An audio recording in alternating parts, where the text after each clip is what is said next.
I'm not here to teach you what to think. I'm here to teach you how to think.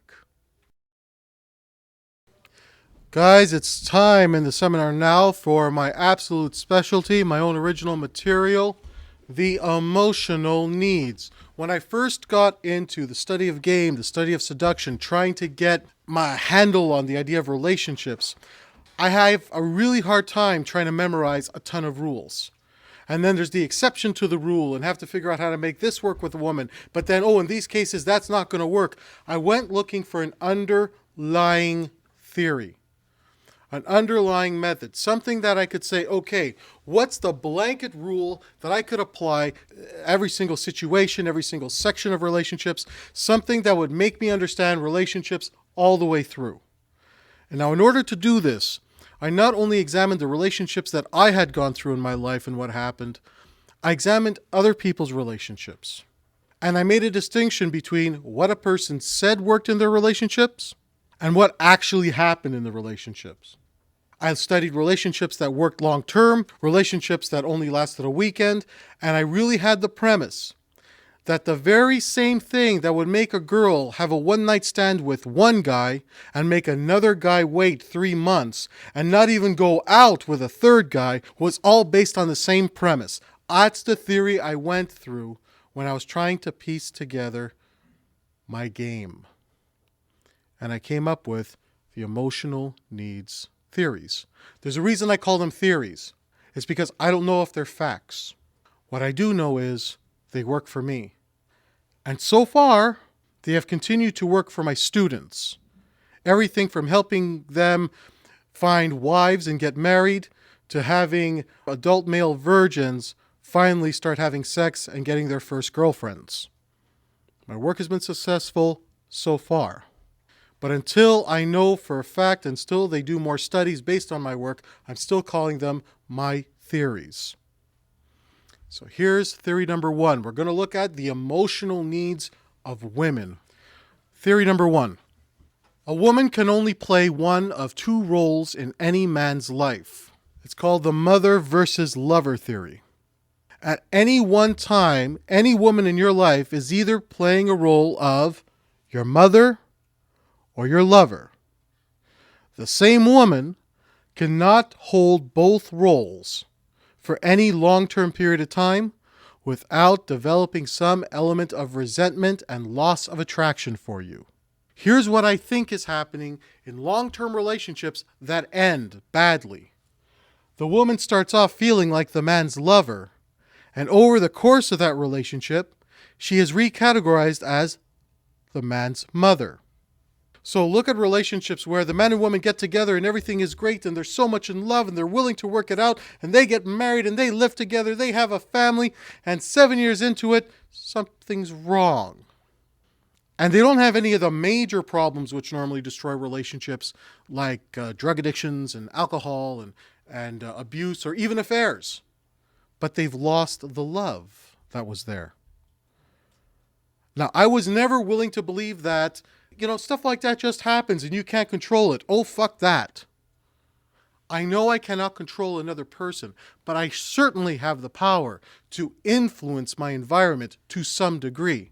And what I was looking for was, how can I influence my own relationships so that I'm not in a position that I see many men end up in? I have a fear. I fear that one day I might get divorced. I have seen the damage that a divorce can cause a man. I also know what I went through when I lost my ex-fiancée to one of my best friends. Even though I wasn't married to her, emotionally speaking, I had to assume that I was going through the equivalent of a divorce, even though I've never been divorced. Fingers crossed, I never will be. And going through that emotional experience with my ex-fiancée, the equivalent of a divorce, I never wanted to go through that again.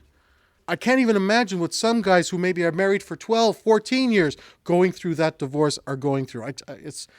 It's beyond me. I can empathize, but I can't know what they're going through.